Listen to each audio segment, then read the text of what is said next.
Alors, les catholiques vont utiliser le cas de Judas pour dire qu'on peut perdre le salut. Comme si Judas avait cru au Seigneur Jésus-Christ.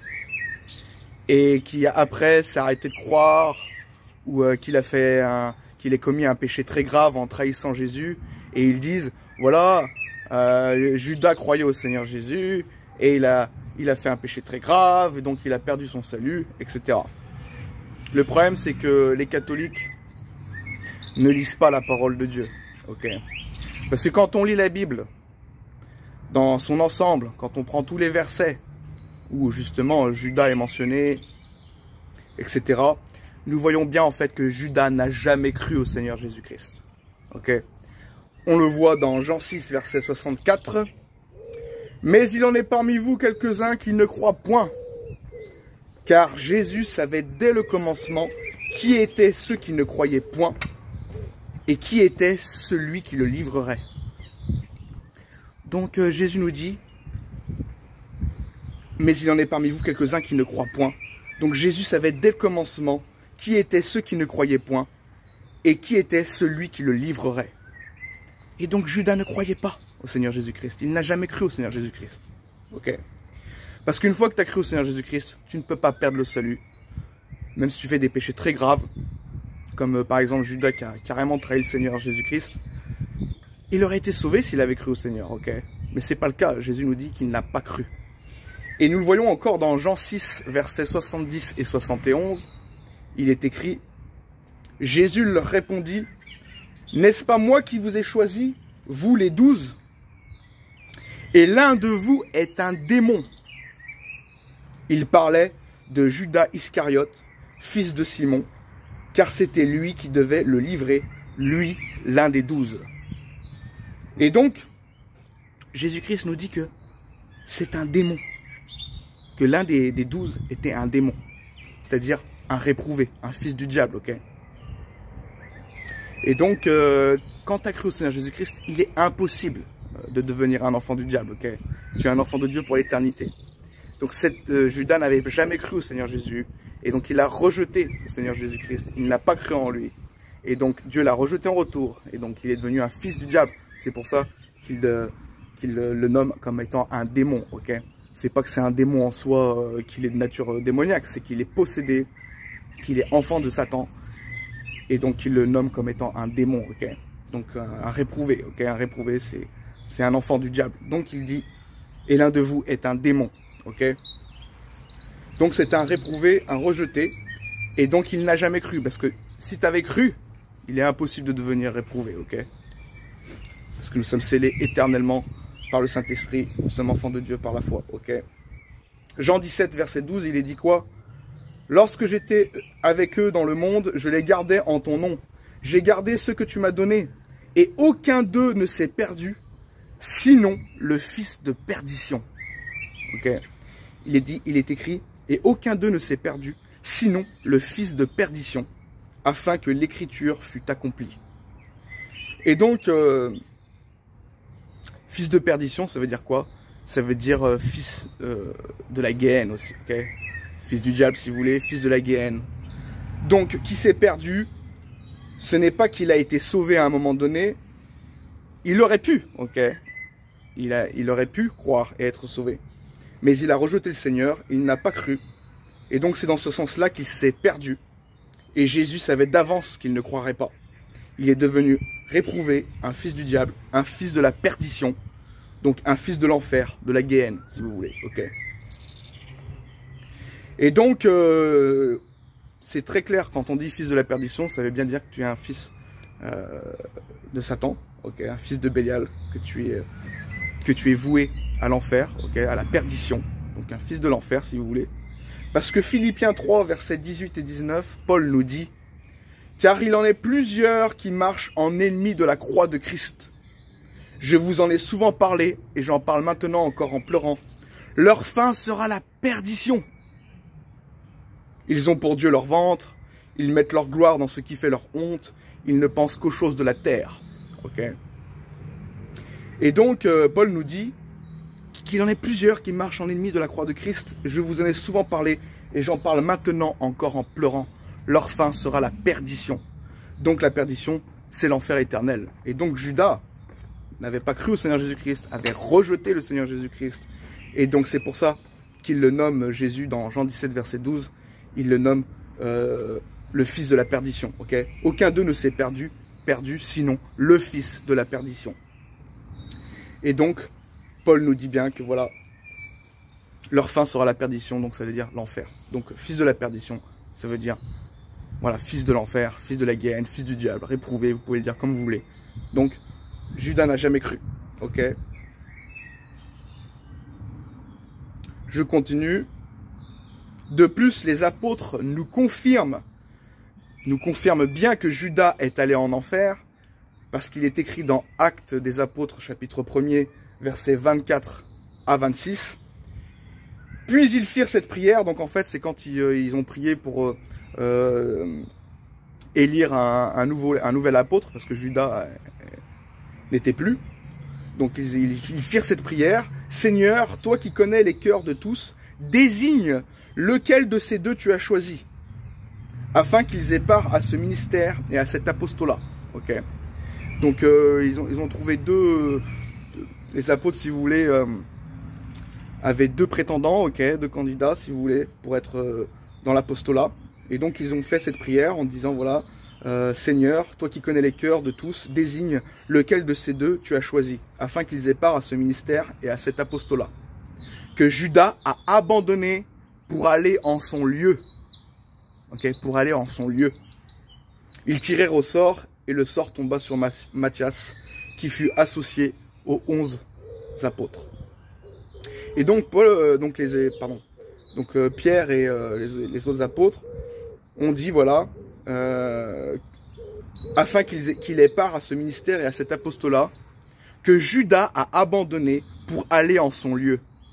Donc, pour aller en son lieu, ça veut bien dire ce que ça veut dire, ok. Il sous-entend en fait qu'il est en enfer, ok. Donc, les apôtres n'étaient pas ignorants du sort de Judas, ok. Et donc, voilà. C'est pour encore un verset qui prouve que Judas n'est pas sauvé. Il n'a jamais été sauvé. Il n'a pas perdu son salut, simplement qu'il n'a jamais été sauvé, ok. Donc, parce qu'il a rejeté. Il aurait pu croire, il n'a pas cru. Et donc, il est devenu un fils de la perdition. Et il est allé en son lieu. Donc, sous-entendu, l'enfer. Et donc, Judas n'est pas allé en enfer parce qu'il avait trahi le Seigneur et qu'il s'est suicidé. Ok? Il est allé en enfer parce qu'il n'avait pas cru au Seigneur Jésus-Christ. Parce que certains vont dire, les catholiques vont dire que le suicide, c'est péché mortel.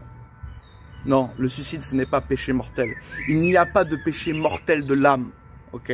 Quand on a cru au Seigneur Jésus-Christ, même si tu te suicides, même si tu fais des gros péchés, etc., comme le meurtre ou je ne sais encore, tu ne peux pas perdre le salut, ok? Alors certes, Dieu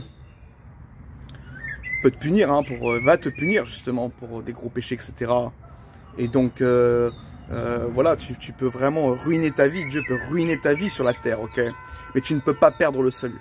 Et donc même si quelqu'un se suicide et qu'il a cru dans son cœur au Seigneur Jésus-Christ, au véritable évangile, il est sauvé, il reste sauvé, ok? Il ne peut pas perdre le salut. Alors, il n'y a pas de péché mortel de l'âme, hormis le fait de ne pas croire au Seigneur Jésus, c'est-à-dire que c'est le blasphème contre le Saint-Esprit, parce que c'est le Saint-Esprit qui nous convainc de péché, du jugement et de justice, c'est lui qui nous convainc que Jésus est le Fils de Dieu, ok? Nous n'étions pas là il y a 2000 ans pour savoir que Jésus-Christ est mort à la croix, ok? C'est le Saint-Esprit qui nous convainc, aussi avec la parole, la Bible, qui nous convainc que Jésus est le Fils de Dieu, ok? Et donc, si nous renonçons, enfin, c'est-à-dire si nous croyons pas, pardon, ok? Si nous rejetons le Seigneur Jésus-Christ, et pourtant le Saint-Esprit nous l'affirme que c'est le Fils de Dieu, donc au moment où nous sommes appelés, et que nous rejetons justement l'appel de Dieu, qui est comment dire, opéré par le Saint-Esprit, ok? Le Saint-Esprit nous convainc que Jésus est Fils de Dieu, et que nous rejetons justement le Seigneur Jésus-Christ, donc nous ne mettons pas notre confiance en lui, et c'est le blasphème contre le Saint-Esprit, ok? Et donc, forcément, tu ne peux pas être pardonné de tes péchés si tu n'as pas cru en celui qui est le pardon des péchés, donc qui est Jésus-Christ, ok? Si tu crois pas au Seigneur Jésus-Christ, tu ne peux pas être pardonné de quoi que ce soit, d'aucun péché. Donc à partir du moment où tu as cru au Seigneur Jésus-Christ, tous tes péchés, passés, présents et futurs, ont été pardonnés. Ok? Donc le blasphème, il y a un seul péché mortel, c'est le fait de ne pas avoir cru au Seigneur Jésus-Christ. Ok? Voilà. C'est ça le blasphème contre le Saint-Esprit. Après, en soi, il y a des péchés mortels physiques. Ok? D'ailleurs, dans la loi de Dieu, hein, il y a la peine de mort. Ok? Et donc, si tu commets un grave péché, Dieu peut t'ôter la vie sur la terre. Mais tu ne peux pas perdre le salut. Tu vas aller quand même au ciel. Ok? Mais Dieu peut mettre un terme à ta vie présentement sur cette terre. Il peut mettre voilà, tu vois, ta vie va être écourtée, ok?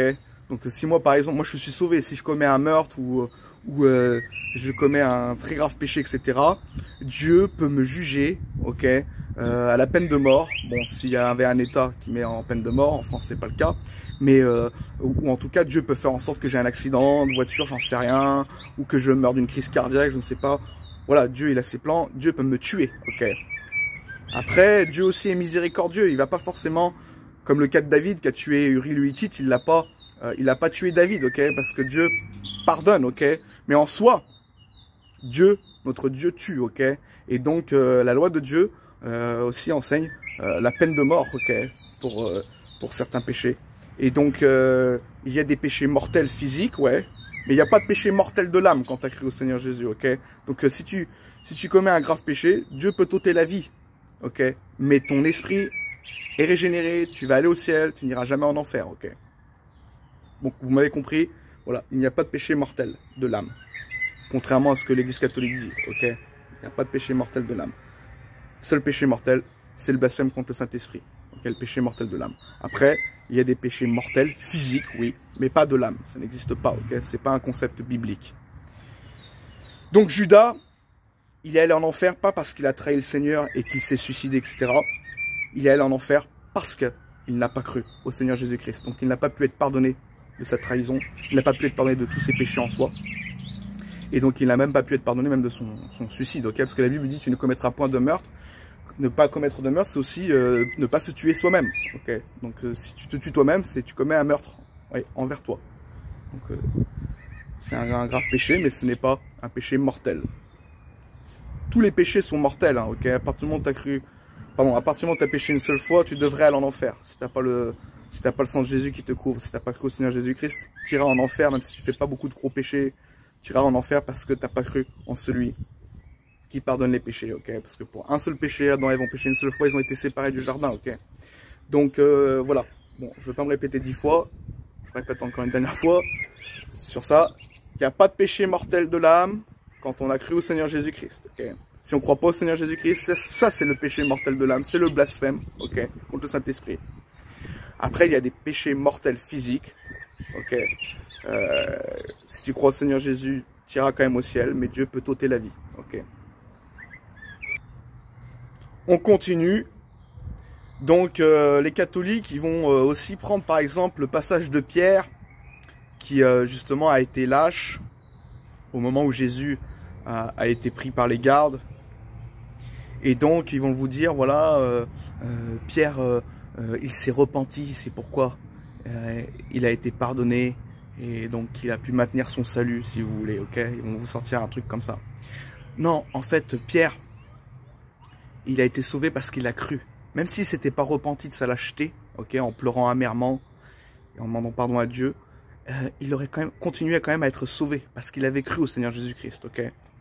D'ailleurs, on le voit faire cette déclaration à Jésus en lui disant qu'il est le Fils du Très-Haut, ok. Et donc voilà, Pierre croyait au Seigneur Jésus, ok. Donc après, Pierre s'est repenti de sa lâcheté, ok, il a demandé pardon, et c'est une bonne chose à faire, ok, et il a pleuré amèrement, mais s'il ne l'avait pas fait, il restait quand même sauvé, ok, donc voilà, c'est un argument bidon de prendre cela, ok, et d'ailleurs, je vais vous dire aussi une chose, nous tous les sauvés, ok, on peut tous être lâches, et même être traîtres. Alors traître, c'est un peu plus rare, ok, c'est quand même un péché qui est souvent propre à la réprobation, j'ai envie de dire. Ok. Mais les sauvés peuvent être traîtres aussi. Ok. Par jalousie, par méchanceté, tu vois. livrés. D'ailleurs, c'est ce que la Bible dit, hein, dans Matthieu 24, il dit, voilà, les enfants livreront leurs parents, les parents livreront leurs enfants, ok, à cause du péché qui sera accru, l'amour du plus grand nombre se refroidira. Donc, il y aura justement de la traîtrise à la fin des temps. Ça ne veut pas dire que ces gens ne sont pas sauvés. Ils sont sauvés, ils ont cru. Mais bon, c'est déplorable d'en arriver là, ok. C'est vraiment moche. Mais c'est la réalité de l'être humain, ok. Il est vraiment pécheur. Et donc, un sauvé peut être lâche et être traître. Et si Judas est allé en enfer, c'est pas parce qu'il a justement trahi le Seigneur et qu'il s'est suicidé, c'est parce qu'il n'a pas cru, ok. C'est ça la raison pourquoi il allait en enfer. Et donc tous les sauvés, voilà, sont potentiellement des lâches et des traîtres, ok. Et d'ailleurs, nous le verrons à la fin des temps, quand la marque de la bête sera imposée, plein de gens vont être lâches et renier Jésus de la bouche, ok. Ils vont dire non, mais attends, moi c'est bon, j'adore l'antichrist, je veux recevoir la marque, il n'y a pas de souci, je veux pas mourir, etc. Et donc alors certains vont dire, parce que ça aussi c'est un sujet où pas mal de chrétiens ne comprennent pas, c'est qu'en fait l'antéchrist aura la faculté, ok, il y aura aussi l'image de l'antéchrist, il aura la faculté de savoir ce qu'il adore vraiment ou pas, ok. Donc même si les chrétiens ils arrivent, nous, parce qu'on peut pas adorer Satan, ok, c'est impossible dans notre cœur d'adorer Satan. On peut par lâcheté dire oui, par peur de la mort, ok, c'est compréhensible, de dire oui, on aime l'antichrist, il n'y a pas de souci, etc. Mais l'antichrist, il aura la faculté de savoir à qui tu appartiens. Et donc, il sera impossible aux enfants de Dieu de recevoir la marque. Même s'ils la veulent, ils ne pourront pas la recevoir. Parce que l'antichrist saura ceux qui l'adorent ou pas. Et donc, comme un enfant de Dieu ne peut pas adorer Satan, ok, c'est impossible. Après, de la bouche, il peut parler, bah, c'est par lâcheté, par peur, etc. Ce qui est compréhensible, dire non, moi je veux pas mourir, je veux continuer à acheter et vendre, à vivre dans la société, etc. Donc oui, on adore l'antéchrist, blablabla. Mais l'antéchrist verra qu'il ne l'adore pas. Et donc, parce que c'est impossible à un enfant de Dieu d'adorer le diable et l'antéchrist, ok. Et donc, voilà, les sauvés ne pourront pas prendre la marque de la bête. Donc, franchement, ne vous inquiétez pas, ne croyez pas que vous allez prendre la marque de la bête, ce sera impossible.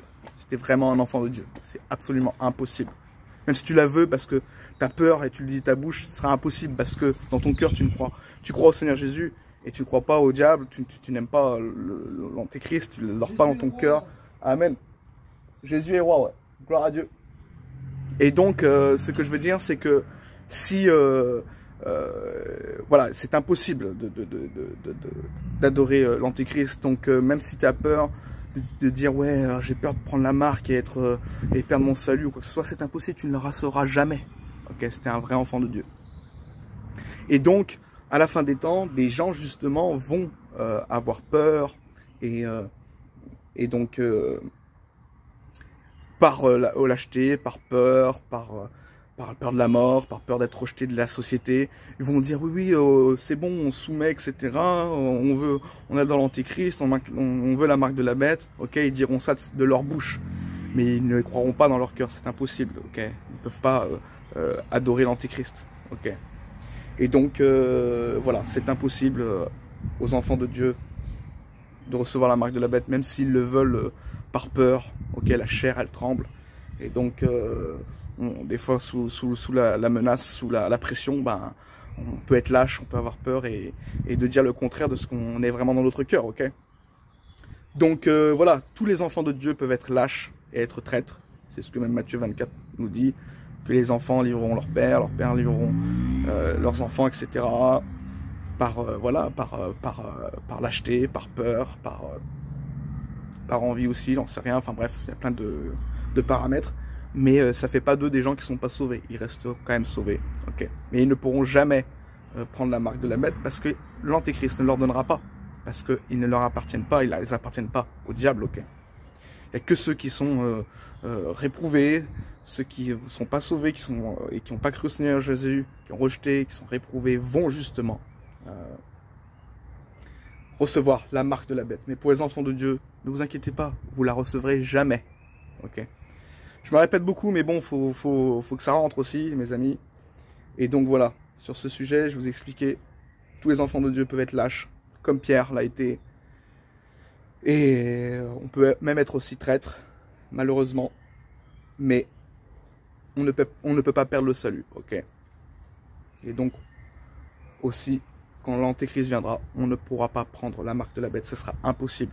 C'est impossible. Même si de ta chair, tu le dis, tu vois, tu dis le contraire de ton cœur. Tu veux dire, ouais, je me cache et tout, c'est bon, j'adore l'Antéchrist, machin, tu voudras feinter. Ça ne marchera pas, tu ne pourras pas recevoir la marque de la bête. Ok? Parce que tu es sauvé. Et donc, l'Antéchrist, c'est la Bible dit est très claire, hein, c'est ceux qui adorent la bête et son image, ok? Et quiconque reçoit la marque de son nom, ok?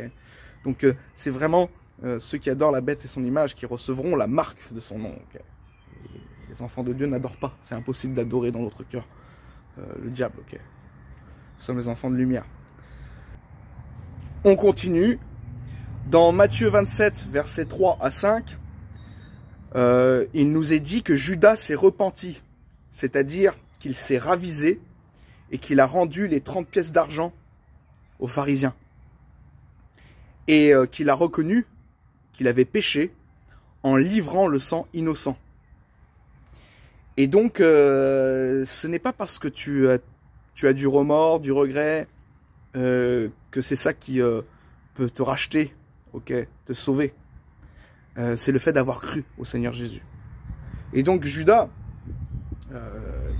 qui est un réprouvé, ok, a pu ressentir du regret, du remords, et puis aussi de la peur, du tumulte, etc., de la gravité de son acte. Mais c'est pas parce que tu as reconnu ton péché, ok, tes péchés, que tu es sauvé. C'est le fait d'avoir cru au Seigneur Jésus qui sauve. Et Judas n'a jamais cru.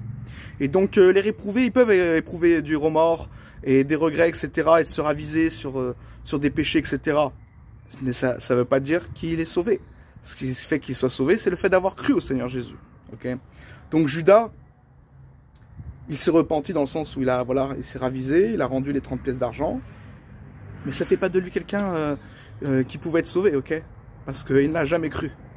Et que c'est un réprouvé, selon ce que Jésus a dit, hein, le fils de la perdition. Et donc, voilà, c'est croire qu'il sauve. Judas ne croyait pas, il n'a jamais cru. Et donc, que Jésus était le sauveur. Et donc, voilà, moi, par exemple, si admettons, je ne crois pas au Seigneur Jésus, j'ai beau demander pardon pour certains péchés, n'importe quel péché, etc., ça ne va pas faire de moi quelqu'un qui va être sauvé, ok?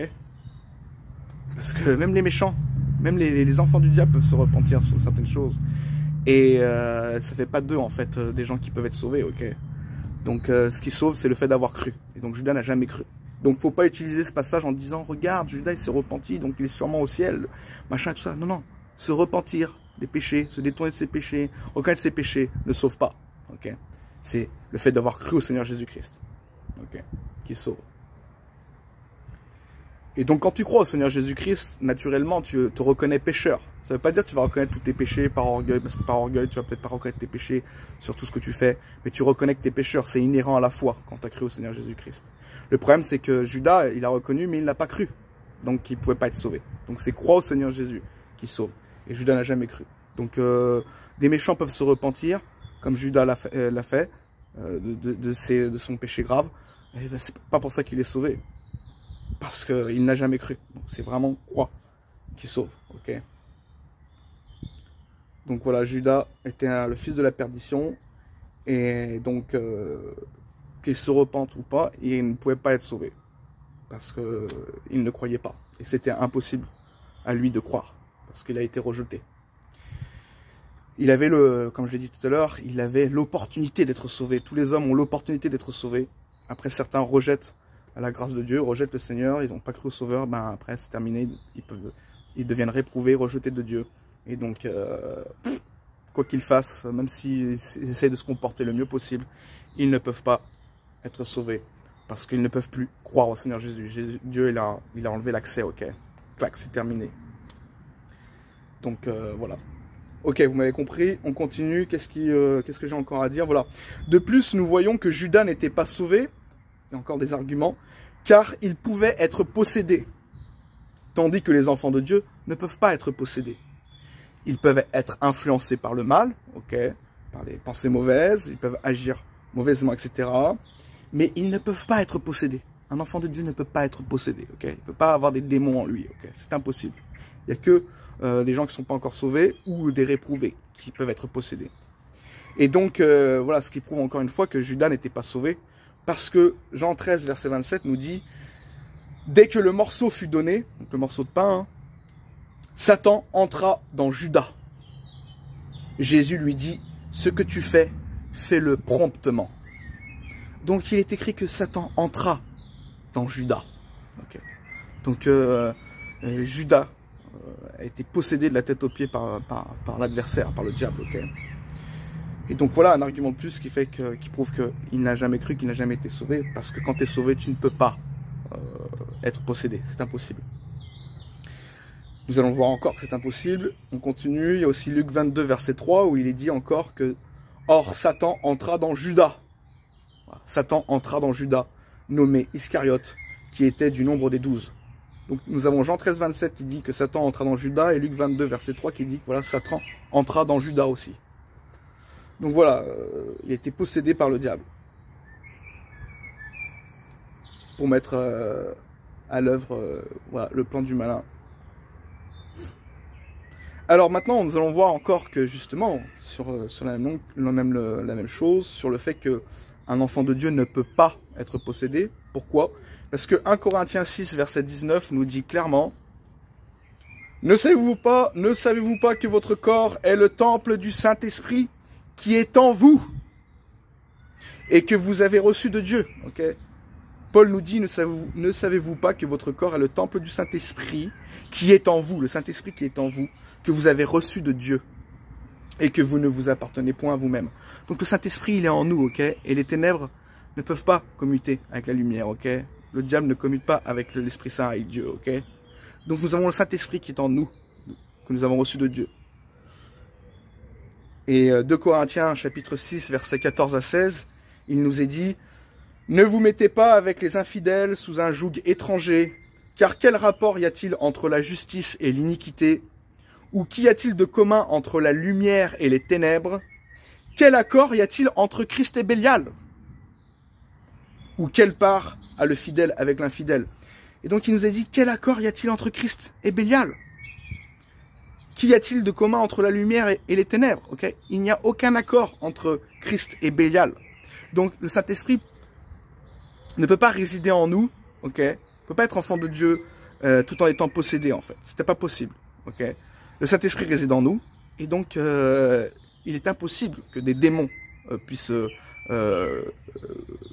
partager, si vous voulez, comment dire, oui, être en rapport avec le Saint-Esprit qui est en nous. Okay, les ténèbres ne sont pas en rapport avec la lumière, et il n'y a pas d'accord entre Christ et Bélial. Donc quand on a le Saint-Esprit, quand nous sommes scellés du Saint-Esprit, donc quand nous sommes sauvés, eh ben c'est impossible, ok, que nous puissions être possédés. C'est impossible, ok, que le Bélial soit aussi en nous, ok, puisse rentrer en nous, parce que le Saint-Esprit réside éternellement avec nous, ok. Donc voilà, Judas était un fils de la perdition, c'est pour ça. C'était un réprouvé, c'est pour ça qu'il a pu être possédé par le diable, ok. Et il n'a jamais cru. Parce que quand tu crois, tu es scellé du Saint-Esprit, donc tu ne peux pas être possédé. Tu peux être influencé par le mal, comme je viens de le dire tout à l'heure, mais impossible d'être possédé. Voilà, nous sommes des enfants de la lumière et des enfants du jour. Nous ne sommes point de la nuit, ni des ténèbres, selon ce que dit 1 Thessaloniciens, chapitre 5, verset 5. Nous sommes la lumière du monde, selon Matthieu 5, verset 14. Donc la lumière ne commute pas avec les ténèbres. Les démons ne cohabitent pas avec le Saint-Esprit qui est en nous. Nous qui sommes scellés du Saint-Esprit pour le jour de la rédemption, comme le dit Éphésiens, chapitre 4, verset 30. Nous sommes enfants de Dieu, donc nous sommes enfants du Père des Lumières, ok? Les démons n'habitent pas avec Dieu le Saint-Esprit qui est en nous. C'est pas possible, ok? 1 Corinthiens 3, verset 16, il nous est dit encore, « Ne savez-vous pas que vous êtes le temple de Dieu et que l'Esprit de Dieu habite en vous ?» Jacques, chapitre 4, verset 2 à 5, « Vous ne possédez pas parce que vous ne demandez pas, vous demandez et vous ne recevez pas, parce que vous demandez mal dans le but de satisfaire vos passions, adultères que vous êtes. Ne savez-vous pas que l'amour du monde est inimitié contre Dieu? Celui donc qui veut être ami du monde se rend ennemi de Dieu. Croyez-vous que l'Écriture parle en vain? C'est avec jalousie que Dieu chérit l'Esprit qu'il a fait habiter en nous. Donc c'est vraiment ce verset que je vais me focaliser. C'est avec jalousie que Dieu chérit l'Esprit qu'il a fait habiter en nous. Donc voilà encore un verset qui nous dit, voilà, que l'Esprit habite en nous. Donc c'est impossible que nous puissions avoir un esprit étranger dans notre corps, ok, du malin. Voilà, l'Esprit habite en nous. 1 Jean 4, verset 4, il est dit, vous, petits enfants, vous êtes de Dieu et vous les avez vaincus, parce que celui qui est en vous, voilà, est plus grand que celui qui est dans le monde. Donc voilà, on nous dit bien que Dieu est en nous par le Saint-Esprit. Donc voilà, encore un verset qui prouve que le Saint-Esprit habite en nous. Donc il ne peut pas commuter avec les ténèbres, on ne peut pas être possédé, mes amis, ok? Galates 2, verset 20, « J'ai été crucifié avec Christ, et si je vis, ce n'est plus moi qui vis, c'est Christ qui vit en moi. » Okay. Donc mes amis, voilà, Judas n'a jamais été sauvé. Il ne pouvait pas croire au Seigneur parce qu'il était réprouvé. Et le fait qu'il a pu être possédé par le diable, que le diable est entré en lui, prouve encore une fois qu'il n'a jamais cru. Parce qu'une fois que tu as cru, tu es scellé du Saint-Esprit, le Saint-Esprit habite en toi, donc il réside en toi, donc il est impossible que le diable puisse entrer en toi. Ok. Donc Judas n'a jamais été sauvé, mes amis, ok. Et ça, c'est les arguments des catholiques aussi, je viens de le dire. C'est vraiment un argument qui s'utilise. Ouais, mais Judas a cru, et après, il a perdu son salut. Non, Judas n'a jamais cru. Il n'a jamais cru, ok. Et il a été réprouvé. Il dit ça pour dire qu'on peut perdre le salut. Non, on ne peut pas perdre le salut. Okay. Judas n'a jamais cru. Donc voilà. Ils vont te faire croire que Judas a cru, mais Judas n'a jamais cru. Ok, je m'écarte un peu, on continue. Enfin, je m'écarte pas, mais je parle beaucoup aussi. Je répète aussi des fois les choses. Donc voilà, pour terminer. Si vous voulez que quelqu'un ne soit pas possédé, il faut l'amener à croire en Christ. Ok? Parce que une fois que quelqu'un est en Christ, qu'il a cru au Seigneur Jésus, il ne pourra jamais être possédé. Ok? Et encore une dernière chose, vous allez me dire, c'est dingue que Judas n'ait pas cru qu'il est le Fils de Dieu, que Jésus est le Fils de Dieu, tout en étant en plus en sa présence. Ok? En ayant vu ses miracles, en ayant vu la puissance du Seigneur, vous allez me dire, c'est dingue que cette personne n'ait pas cru. Oui, mais c'est pourtant bien la réalité. C'est aussi une réalité. Des gens peuvent vivre des miracles, etc. Vivre des choses complètement dingues.